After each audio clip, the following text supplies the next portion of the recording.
بسم الله الرحمن الرحيم ويل للمطففين الذين إذا اكتالوا على الناس يستوفون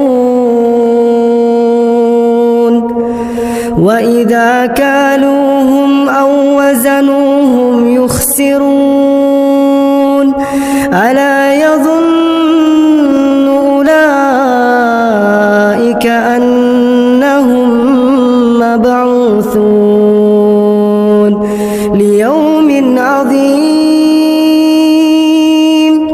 يوم يقوم الناس لرب العالمين كلا إن كتاب الفجار لفي سجين وما أدراك ما سجين كتاب مرقوم ويل